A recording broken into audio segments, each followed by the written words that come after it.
A very good morning to all our viewers, and yes, the big focus really is whether the BJP is able to make those inroads in the south of the country, specifically Tamil Nadu and Kerala, and make gains in Telangana and perhaps add to their numbers from Andhra Pradesh as well, where they had less than 1% of the vote share, and hoping in fact really to up that several notches in fact with the alliance that they have stitched up with the TDP and the Janasena there, and therefore the big focus certainly will remain in the south. And as you mentioned, Andhra Pradesh, where most exit polls seem to indicate that the NDA led by the Telugu Desam there in Andhra Pradesh is able to get the numbers. I'm here in Sikandrabad, where in fact for the Malkajgiri parliamentary constituency as well, you are going to have the counting happening here, and also the by-elections to a Sikandrabad cantonment where the sitting MLA had died in an accident, and there was a by-poll, one of the few by-polls happening in this particular election. But Malkajgiri, again, one of those constituencies which was in fact the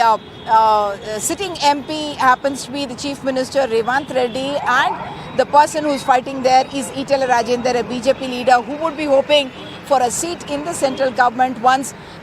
if the NDA does come to power at the center. But the big picture for Telangana really is about who between the Congress and the BJP is going to get better numbers, because that's going to have implications not just for the parliament elections but for state politics as well. Because if the Congress gets less than the BJP, there could be political trouble for Revanth Reddy. And the big story in Telangana has always been for such a tall party like the BRS, which managed, in fact, even in the assembly elections, it lost only by less than 2% of the polls, but it was post the assembly elections that all the tragedy had happened. And therefore, the decimation of the, I shouldn't say the decimation, but the fall in percentage or vote percentage of the BRS, if that adds up to a BJP, which they are hugely hoping for, and Congress strategists themselves admit that BJP may gain more than they will, and therefore the BJP will be hoping to more than double its numbers. In the last election, they had managed to get those four numbers. Andhra Pradesh is the other story, where the BJP only in 2014 had those numbers in terms of parliament elections, 4 seats that they had managed there, and yet subsequently